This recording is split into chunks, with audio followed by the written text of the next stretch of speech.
Instituto Electoral del Distrito Federal.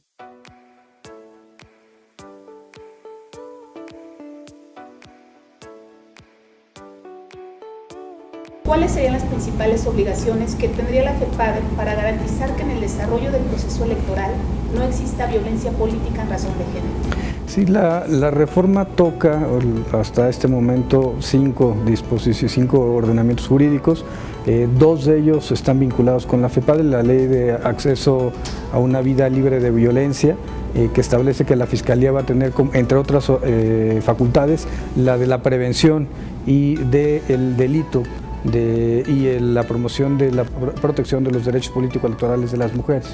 Por otro lado, se reformó la Ley General en materia de delitos electorales, por lo menos así está planteado en el dictamen en la Cámara de Senadores, para que se agraven 4 tipos penales que pueden desarrollarse en contra del ejercicio de los derechos político-electorales de las mujeres. Por un lado, la conducta de la obstaculización de las tareas de las funcionarias electorales, por un lado, por otro, los actos de temor o intimidación al electorado, que afecten la libertad del sufragio, en donde puede haber actos de temor o intimidación que sean de violencia política de género, y después los fedatarios públicos que se nieguen a dar fe de hechos de violencia política en contra de las mujeres. También se agrava la pena establecida en el artículo respectivo de la Ley General en materia de delitos electorales, y finalmente los dirigentes partidistas también pueden ser objeto de alguna sanción por cometer actos de violencia política en contra de las mujeres. En ese sentido, ¿cuáles son las sanciones a las que se harían acreedoras y acreedores las y los actores políticos que cometan algún tipo de violencia política en razón de género? Sí, la sanción es una pena de prisión de 6 meses a 3 años en la mayor parte de los delitos, aun cuando los funcionarios dirigentes partidistas pueden tener una sanción de 2 a 6 años de prisión. Es importante decir esto porque los delitos electorales no son delitos graves, y eso implica que la sanción, aunque sea una pena privativa de libertad, se puede conmutar por parte del juez correspondiente a fin de que se ejecute por algún otro tipo de actividad que puede ser inclusive el trabajo en favor de la comunidad.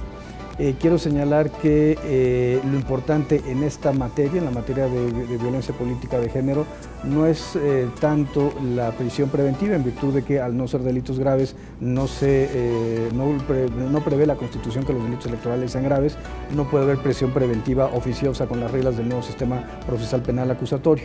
Sin embargo, es importante señalar que puede venir como sanción la inhabilitación para los servidores públicos, la destitución del cargo como servidores públicos, por supuesto la suspensión de los derechos político-electorales, además de la imposición de multas de naturaleza pecuniaria para aquellas personas que afecten o generen actos de violencia política en contra de las mujeres.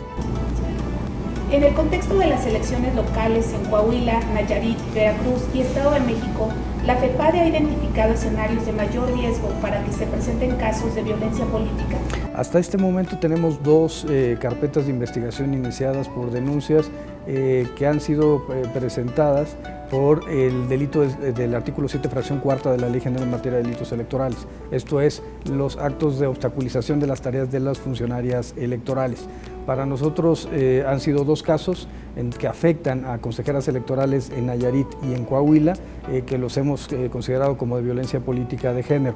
Esto ha motivado que tengamos se les haya dado la calidad de víctimas a las consejeras, se haya pedido el registro ante la Comisión Ejecutiva de Atención a Víctimas, y en ocasiones se ha solicitado la presencia de Policía Federal para efecto de resguardarlas en algún tipo de actividad que se desarrolle a lo largo del proceso. Estamos visibilizando problemas que pueden presentarse en Veracruz, en el Estado de México, en virtud del número de municipios que tienen ambas entidades federativas. Sin embargo, la parte más importante es la prevención. En este momento estamos en actividades de prevención del delito y de difusión respecto a qué tipo de conductas son rechazadas por el ordenamiento y además que lesionan de forma importante la calidad de la democracia mexicana, como es los casos de violencia política en contra de las mujeres. En el texto constitucional de la Ciudad de México quedó plasmado que será nula la elección o el proceso de participación ciudadana en el que se acredite la existencia de violencia política de género. ¿Qué opinión tiene al respecto?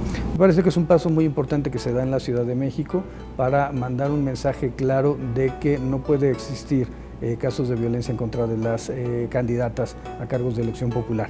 Esto es muy relevante en virtud de que hemos tenido casos de guerra sucia, hemos tenido casos de financiamiento desproporcionado de forma negativa para las candidatas respecto a lo que reciben los candidatos hombres por parte de los partidos políticos y en general que son casos de violencia política en contra de las mujeres, y los casos más dramáticos han sido aquellos en donde las candidatas han sido, o presidentas ya en funciones, regidoras, han sido obligadas a pedir licencia o a renunciar, a separarse de sus cargos en virtud de la violencia política de la cual son objeto.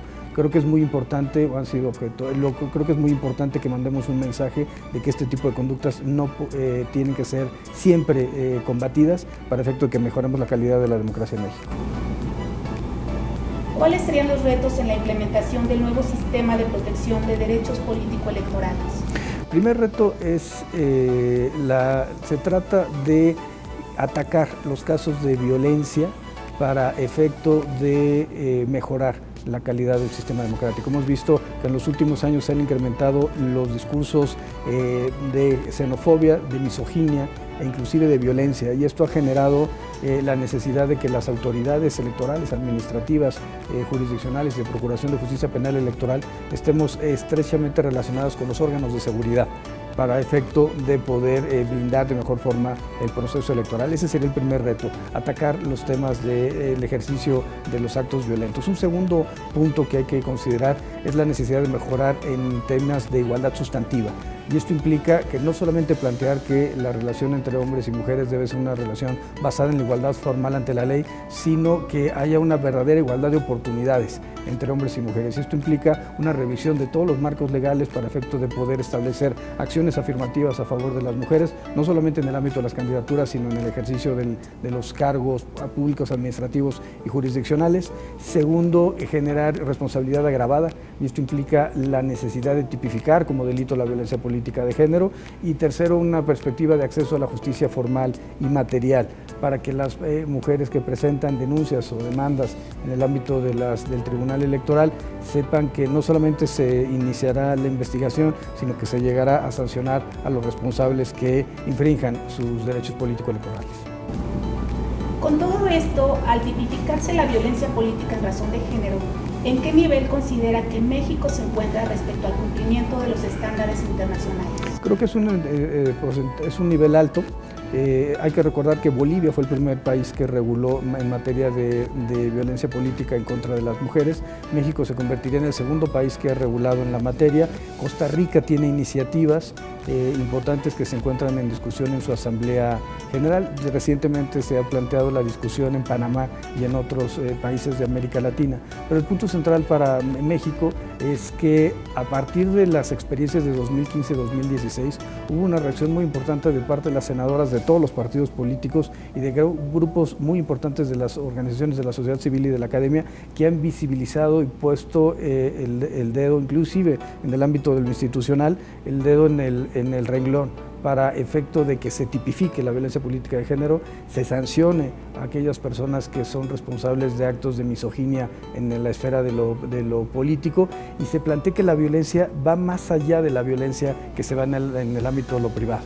La violencia política tiene esta connotación de atacar a las mujeres por el hecho de ser mujeres y de forma desproporcionada afectarlas en el ejercicio de sus cargos públicos. Por eso es tan importante este paso que se está dando en el Senado de la República, perfectible. Hubo una discusión muy primaria sobre este tema respecto a si se tenía que hacer agravantes en la ley o tipificar como violencia política de género con un tipo penal específico. Yo estaba por la segunda opción. En realidad las senadoras plantearon al final del día establecer agravantes sobre los tipos penales ya existentes, pero creo que es importante que ya es un avance y es importante que se difunda entre toda la ciudadanía, porque es un mensaje claro de la clase política mexicana respecto a qué conductas son reprochadas por el ordenamiento.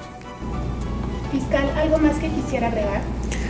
Creo que la mejora en la calidad de la democracia en México hoy pasa por una igualdad sustantiva entre hombres y mujeres, y pasa por que podamos desterrar este tipo de conductas que sobre todo están presentándose en el ámbito municipal.